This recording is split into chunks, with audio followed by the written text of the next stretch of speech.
Peço a você que abra Apocalipse capítulo 18,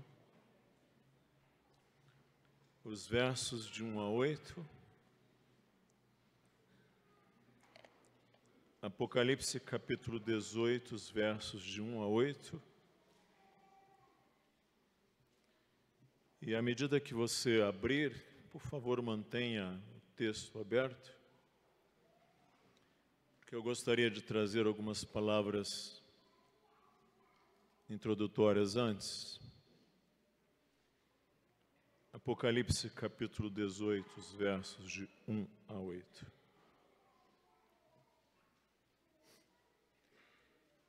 Vai completar 23 anos daqui a pouco, que numa manhã de terça-feira eu fui à Editora Fiel, 23 anos atrás.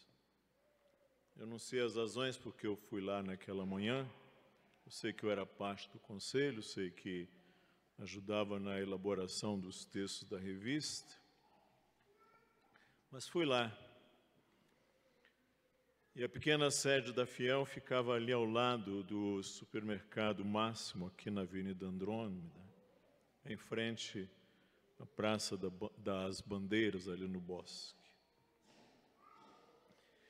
Cheguei ali, estavam o senhor Ricardo Dena, missionário fundador da Fiel,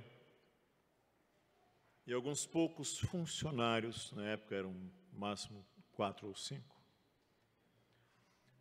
assistindo a uma transmissão simultânea de TV.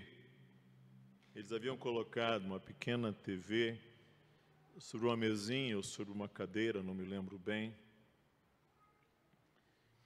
E naquela manhã da terça-feira, 11 de setembro de 2001, 19 terroristas da Al-Qaeda sequestraram 4 aviões comerciais de passageiros.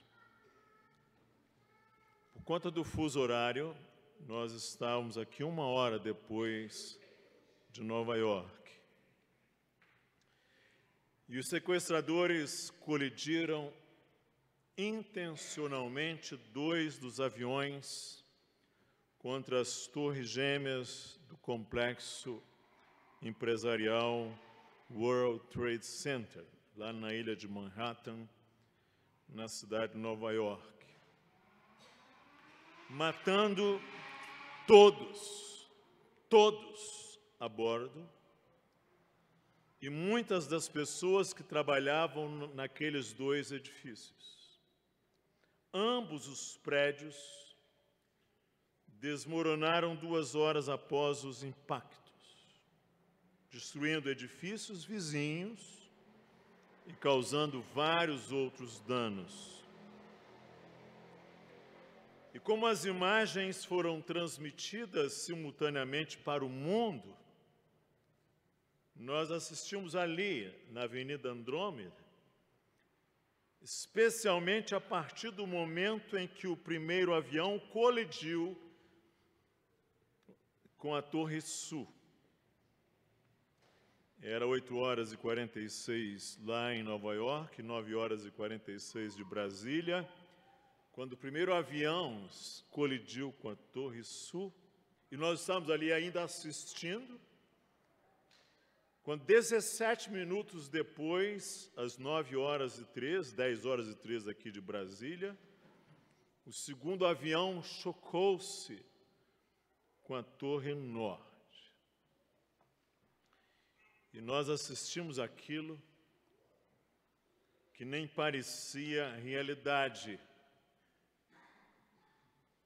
parecia um filme. As torres se incendiavam.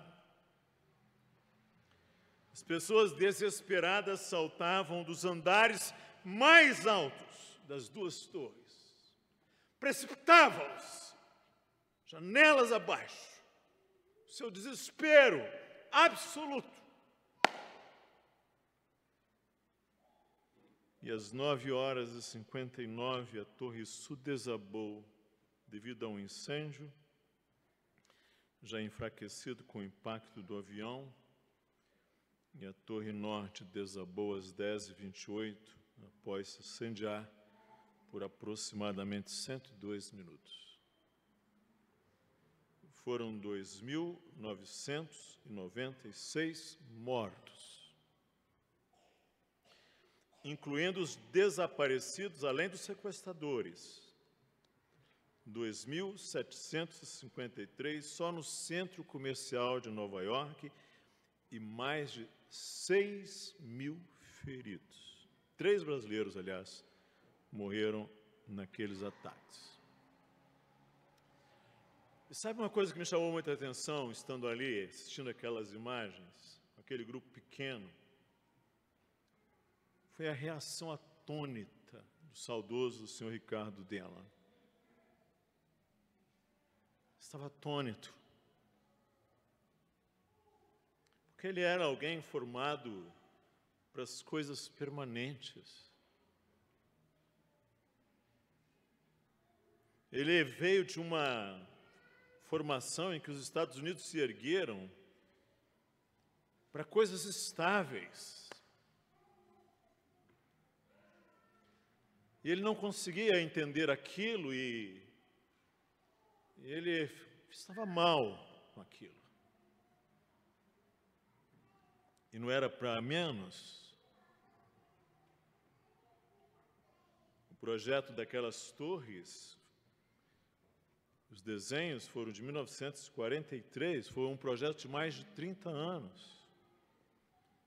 Aquele projeto foi inaugurado em 1973, ou seja, 40 anos, aquelas 2 torres imensas destacavam-se no panorama imponente daquela cidade. 110 andares.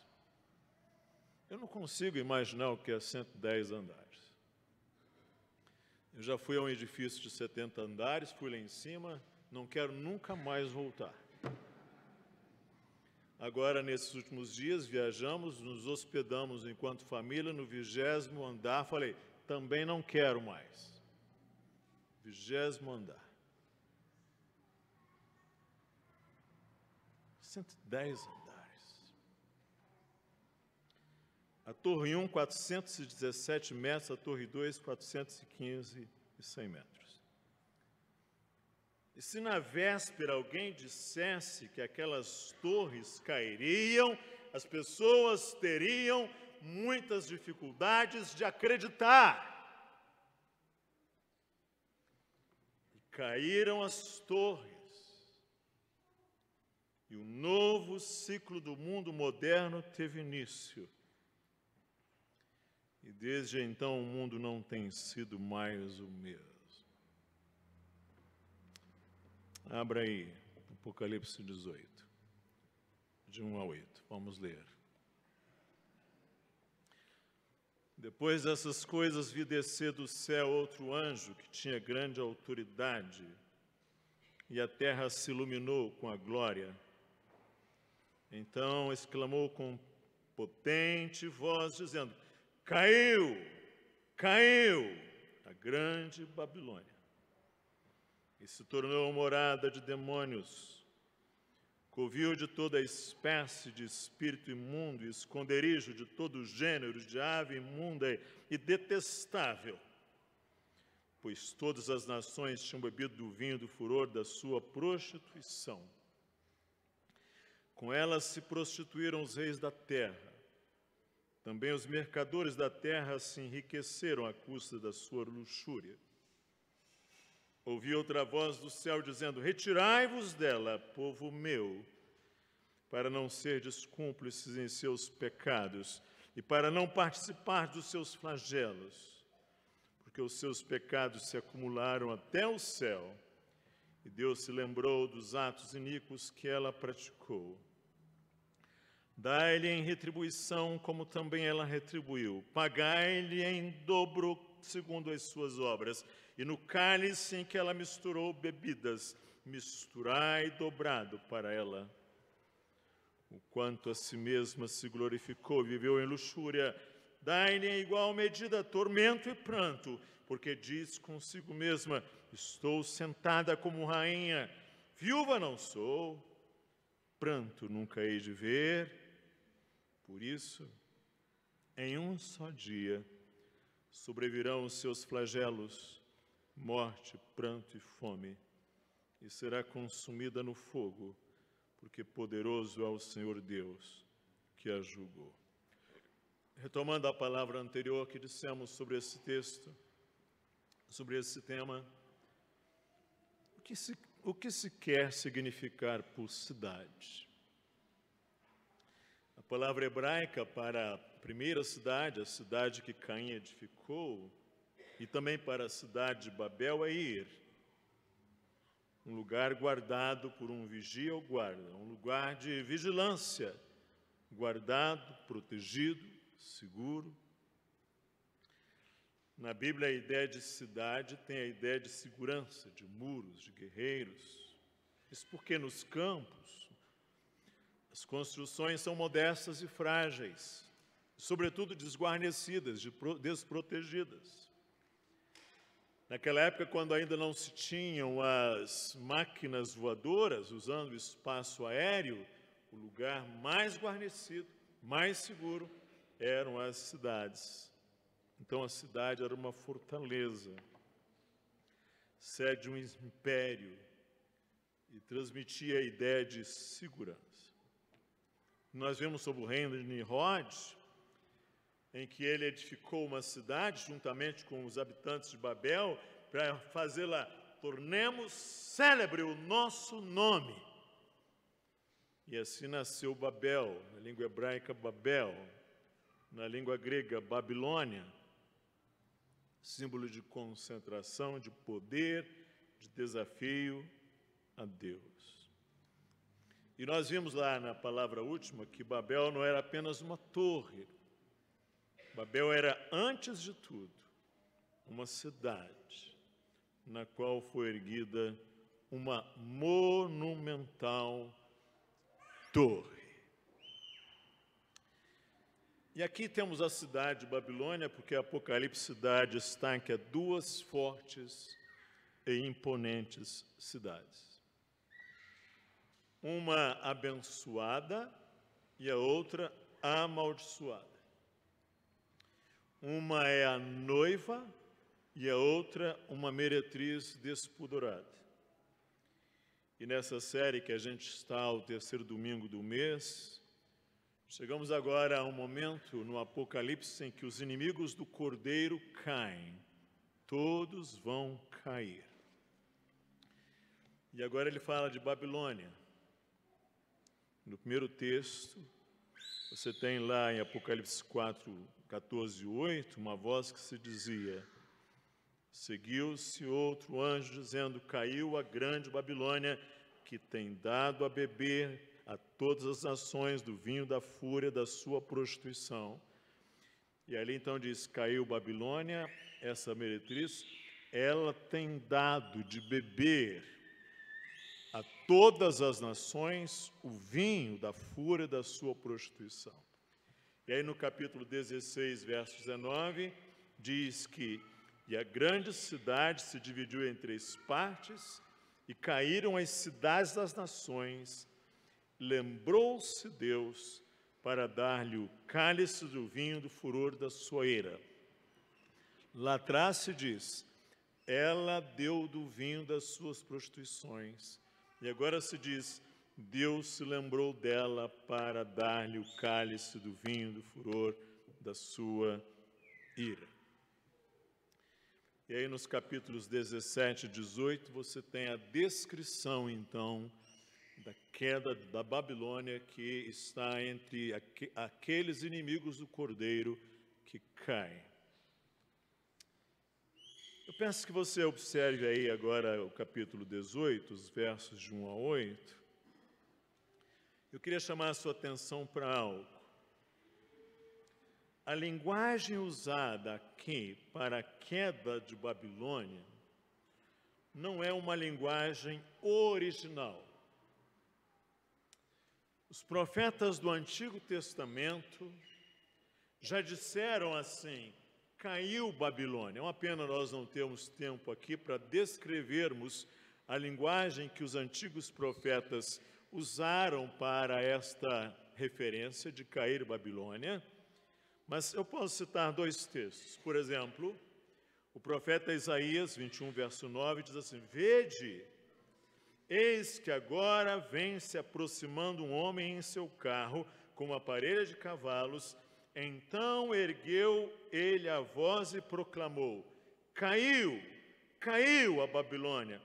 Todas as imagens dos seus deuses estão despedaçadas no chão. Então, essa expressão, caiu Babilônia, com a descrição do que acontece com a sua queda, não é exatamente algo novo, original, nem essa mesma frase. Ela já está no Antigo Testamento, nos profetas.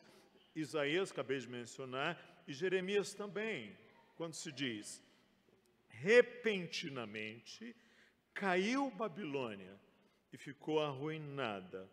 Uivai sobre ela, tomai bálsamo para a sua dor, talvez sare. E você tem apenas como exemplos, tem apenas os dois exemplos mais destacados, de dois profetas dizendo que Babilônia caiu. Mas eu queria dizer para você algo interessante para que você entenda esse texto aqui também.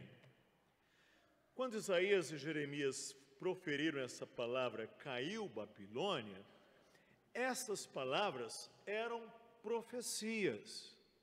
Ou seja, os verbos estão no passado, pretérito perfeito.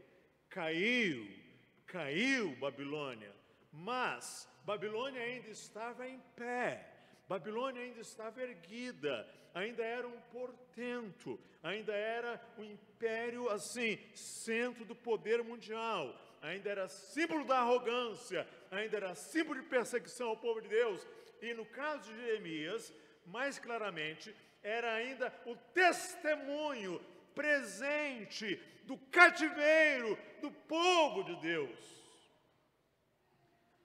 Mas esses homens, profetas, viram Babilônia cair pela fé, pela revelação profética. Eram profecias antes da queda da Babilônia, mas eles viram. Você precisa entender isso para você entender esse texto aqui. A igreja está sendo perseguida, João está em Patmos recebendo essas revelações. Roma está erguida com o seu imperador cada vez mais forte, com os cultos idólatras cada vez mais fortes. E agora você tem essa visão profética do que é esse mundo caído.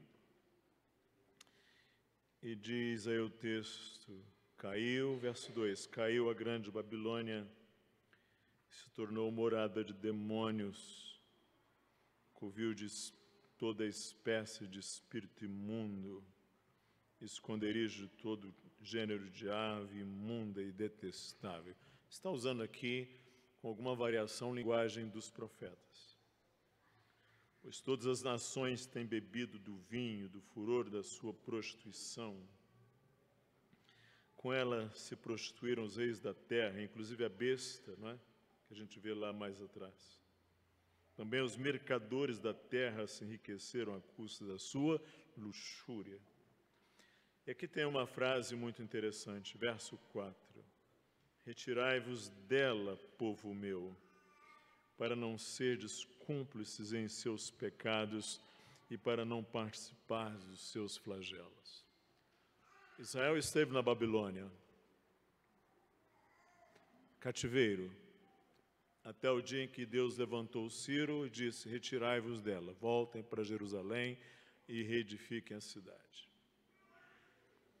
E agora Deus está dizendo, retirai-vos dela, para não serdes participantes dos seus pecados, porque os seus pecados se acumularam até ao céu. Essa expressão aqui, observe, os seus pecados se acumularam até o céu, faz lembrar a torre. Dá para entender, irmãos? Dá para entender? Ou seja, uma torre que se eleva, uma torre que toca aos céus. A gente tem até uma expressão hoje para usar, arranha-céus, não é? Ou seja, está usando aqui uma linguagem que o homem que tem a mente bíblica compreende, porque os seus pecados se acumularam até o céu e Deus se lembrou dos atos iníquos que ela praticou. Está lembrando a queda de Babel, lembram-se? Lá quando Deus visitou Babel e a condenou. E aí Deus usa aqui já expressões que mencionei antes, dai-lhe retribuição, como também ela retribuiu, pagai-lhe em dobro segundo as suas obras, e no cálice que ela misturou bebidas, isso porque as meretrizes, elas misturavam bebidas fortes para dar aos seus clientes. Elas misturavam bebidas fortes para oferecer aos seus clientes. E aqui se diz, ela misturou bebidas, misturai dobrado para ela, o quanto a si mesma se glorificou e viveu em luxúria, dar-lhe em igual medida tormento e pranto, porque diz consigo mesma, estou sentada como rainha, viúva não sou, pranto nunca hei de ver. E aí Deus diz, por isso, em um só dia, sobrevirão os seus flagelos, morte, pranto e fome, e será consumida no fogo, porque poderoso é o Senhor Deus que a julgou. Aí se você fosse lá nos dias de João, e você ouvisse essa frase, caiu a grande Babilônia, você talvez não acreditaria. Quem acreditaria nisso? Somente quem tem fé acredita nisso. Aliás, essa é a vitória que vence o mundo, a nossa fé. Sabe, irmãos, aqui em Balneário Camboriú, estão os prédios mais altos do Brasil. Ali em Santa Catarina, no litoral catarinense. Na cidade estão a maioria dos 10 edifícios mais altos do país, a ponto daquela cidade lá ter sido apelidada de Dubai brasileira. O arranha-céu atualmente mais alto do mundo, mais alto do Brasil, é o One Tower, que tem 290 metros de altura, 77 andares, e foi concluído em dezembro último. Mas isso aqui é nada perto dos maiores, isso aqui é muito pouco perto dos maiores arranha-céus do mundo. Os maiores prédios do mundo têm todos mais de 500 metros de altura. Todos mais de 100 andares. Atualmente, o arranha-céu mais alto do mundo é o Burj Khalifa, lá em Dubai, nos Emirados Árabes. Esse prédio tem quase 1 quilômetro de altura.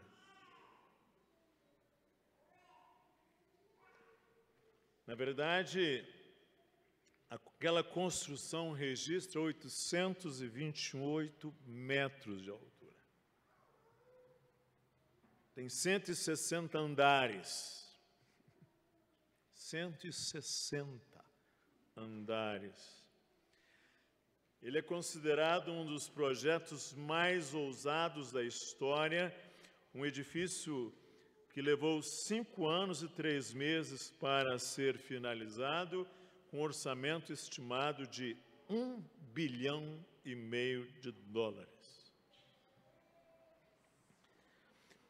Desde a sua inauguração em 2015, pelo menos 15 recordes foram quebrados pela construção desse edifício. Ele é aquele que tem o maior número de andares. Ele é aquele que tem o mirante ao ar livre mais alto, ou seja, está no andar 124, 452 metros de altura. Já imaginou você no andar livre vendo um mirante desse? Imagine você, porque eu não quero imaginar. Ok. Eu tenho uma certa acrofobia, como alguns irmãos sabem. Ali está a mais alta mesquita do planeta, no andar 158. Ali está a boate mais alta da Terra, no andar 144. Ali está o elevador mais rápido já instalado. Sabe que velocidade que esse elevador anda? 64 km por hora.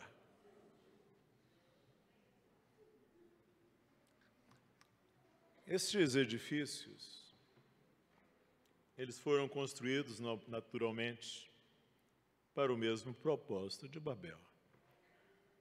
Tornemos célebres o nosso nome.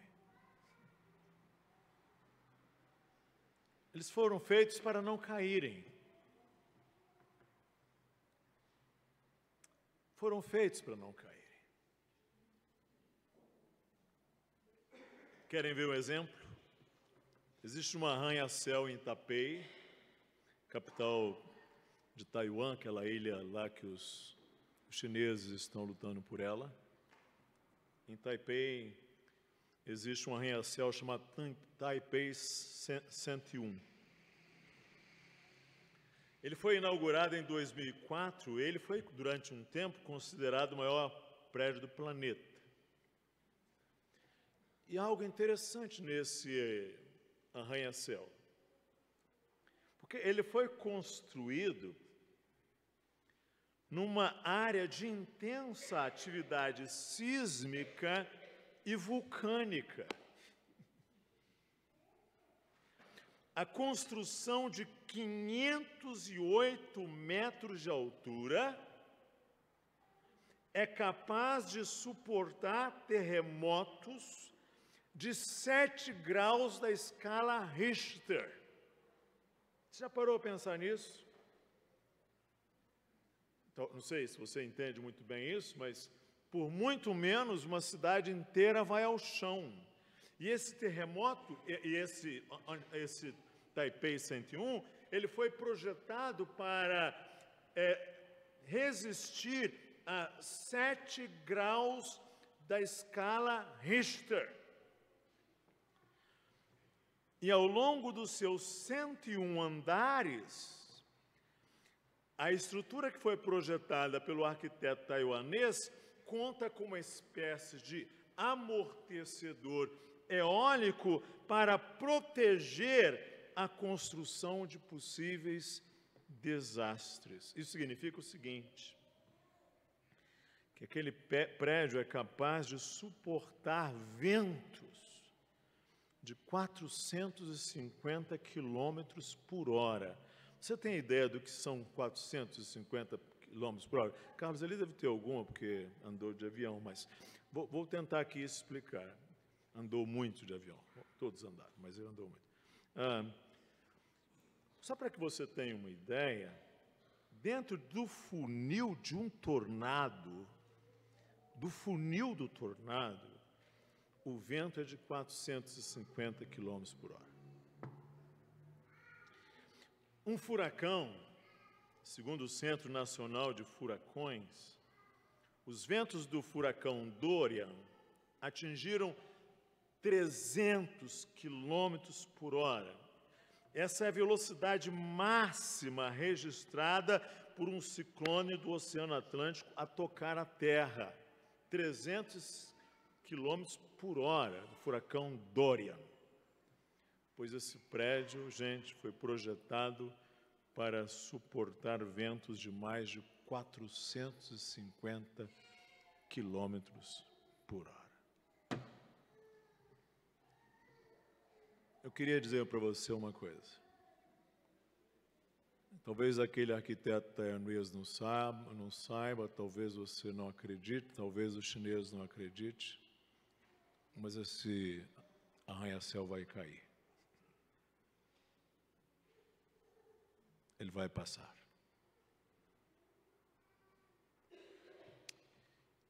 O apóstolo João diz algo interessante. Não ameis o mundo, nem as coisas que há no mundo. Se alguém amar o mundo, o amor do Pai não está nele. Porque tudo que há no mundo, a concupiscência da carne, a concupiscência dos olhos e a soberba da vida, não procede do Pai, mas procede do mundo. Ora, o mundo... Pode falar mais alto esse verbo? O mundo, mais uma vez, o mundo, bem como a sua concupiscência. Aquele, porém, que faz a vontade de Deus permanece para sempre. O que a Bíblia quer dizer por mundo? Um mundo natural? Sim, às vezes sim. Esse mundo está sujeito à queda, aos efeitos da queda, a criação geme. Também, às vezes, a Bíblia usa a palavra mundo como sinônimo de criação, da esfera imanente, que está sujeito à destruição, né? Para o surgimento de novos céus e nova terra. Mas a forma mais comum para usar a expressão mundo é enquanto esfera caída,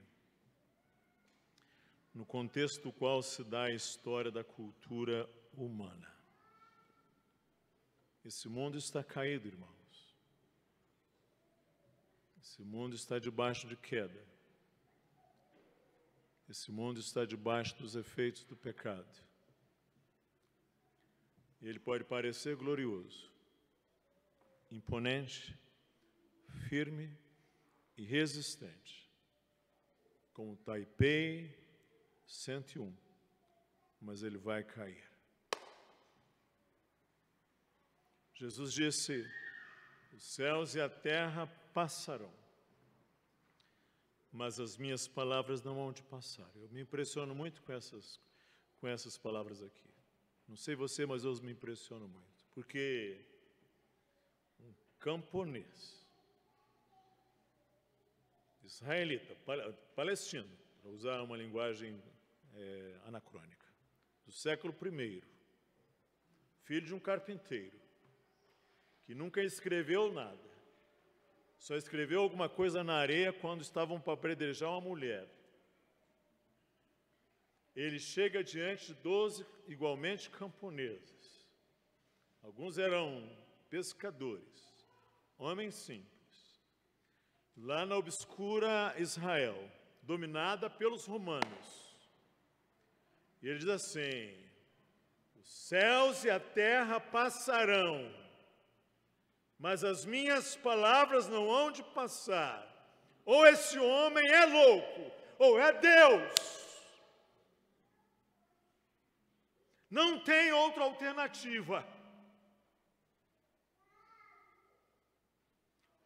Ou é uma pessoa insana, ou é Deus.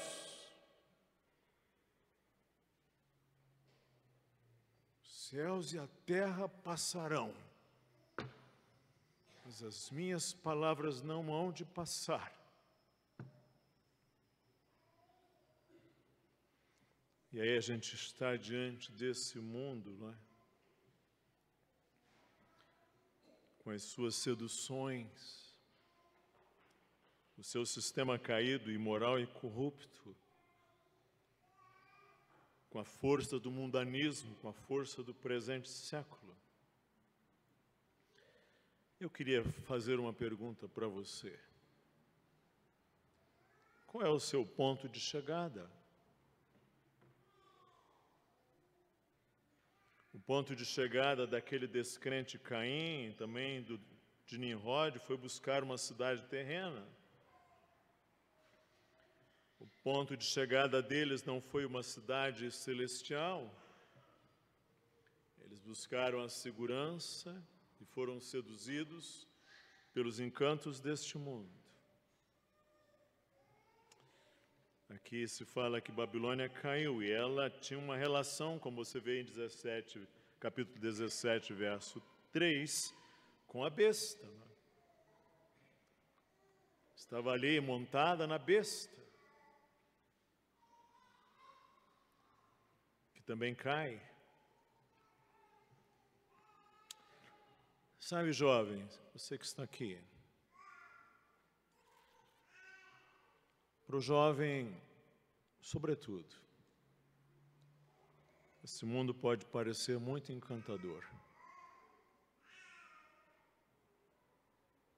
Por isso que me impressiona muito Daniel e seus amigos, porque eles não se iludiram, eles não se contaminaram com o manjar da Babilônia, nem com as iguarias que o rei lhes ofereceu.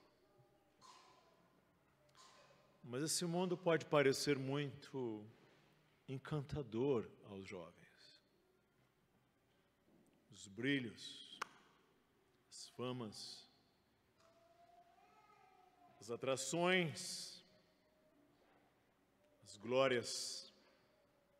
Mais ou menos como aquele filho que, tendo contemplado tudo isso, olhou para papai, olhou para a mamãe, olhou para a fazenda, olhou para os irmãos, olhou para aqueles... Isso aqui não é nada. Pai, dá-me herança que me cabe. Ok, filho, toma a sua herança. E ele foi para lá, né, desfrutar de todos esses manjares da Babilônia. Né?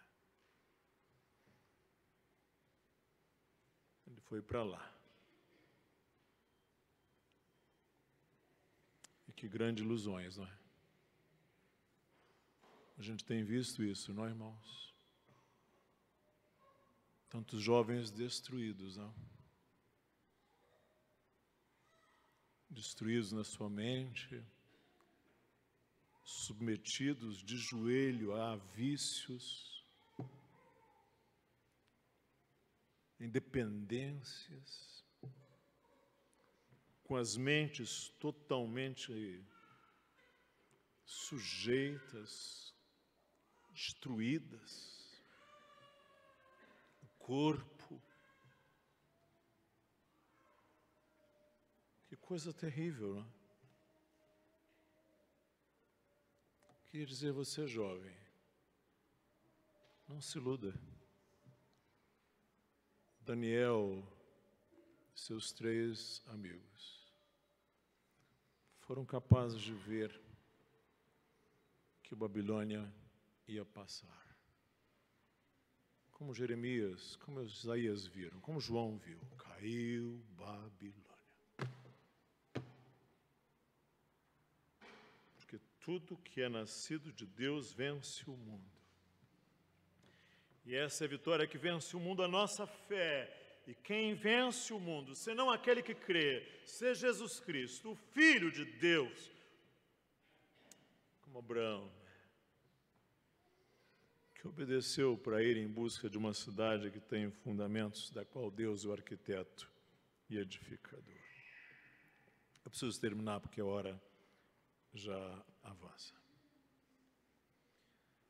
Tem uma coisa maravilhosa na teologia bíblica.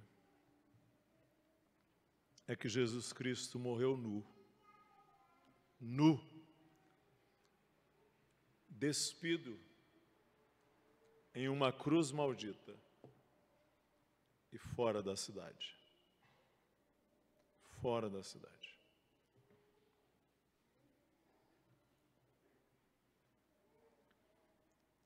Mas ele ressuscitou. Ele é vitorioso. Como você pode ler em Apocalipse com atenção, ele vence todos os seus inimigos. Ele recusou os manjares da Babilônia. E a cidade que permanece não é a Babilônia. É aquela com a qual eu pretendo ver, se não vir antes, pessoalmente, porque eu ando muito desejoso de que Cristo volte logo. Se não ver antes, pretendo ver com os irmãos aqui desse púlpito nos últimos capítulos, a cidade que permanece.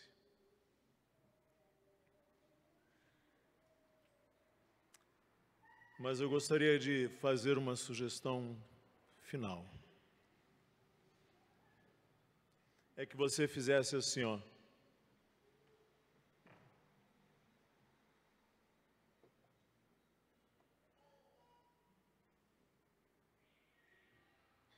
Explico. Tem um pé nesse mundo, mas tem um outro levantado. Eu queria ler um texto de Sam Storms, para você entender o que eu estou querendo dizer. Ele diz assim, escrevendo a Madame de Coligny, Calvino afirmou que devemos aprender a ter um pé levantado para partir quando aprouver a Deus. Se ele estivesse conosco hoje, se Calvino estivesse conosco hoje, eu suponho que seu conselho continuaria sendo o mesmo. Agora preste atenção. Rapazes e moças, vocês devem ir à escola, estudar bastante, preparar-se para 50 anos ou mais de uma carreira produtiva. Mas façam isto com um pé levantado.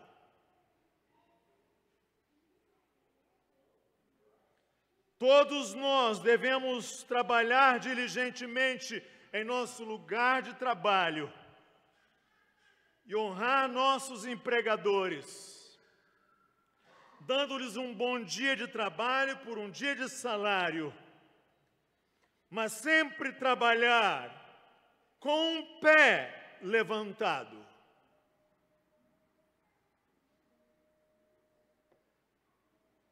Por todos os meios, casem-se.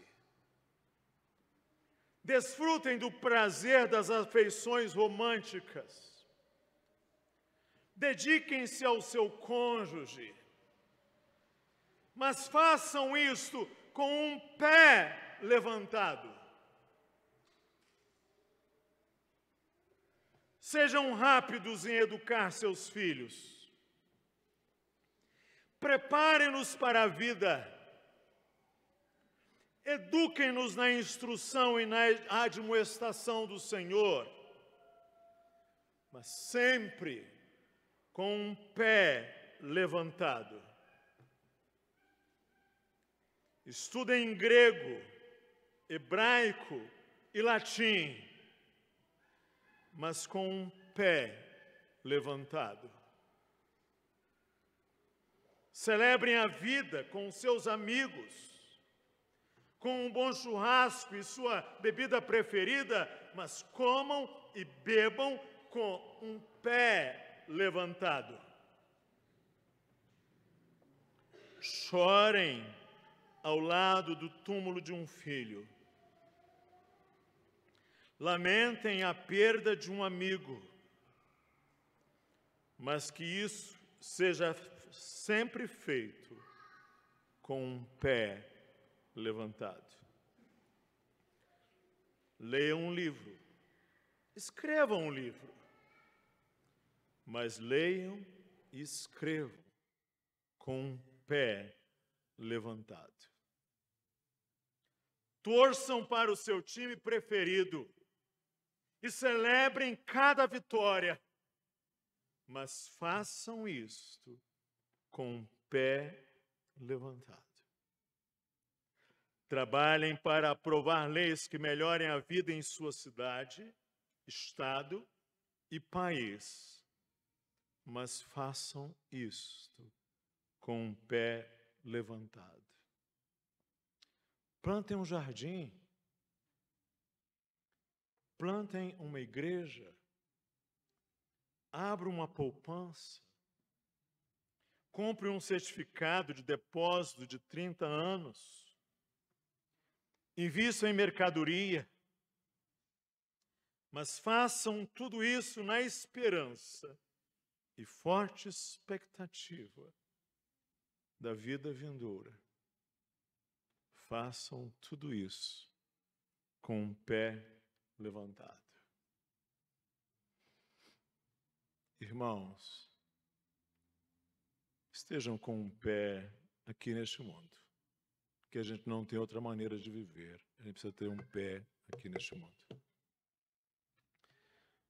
Mas estejam com o outro levantado para partir.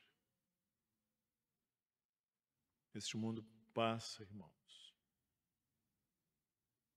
A gloriosa, esplendorosa cidade terrena,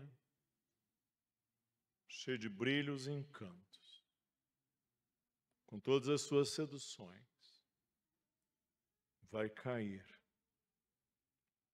Chegará um dia em que ela vai cair. Não vivam aqui neste mundo com os dois pés no chão.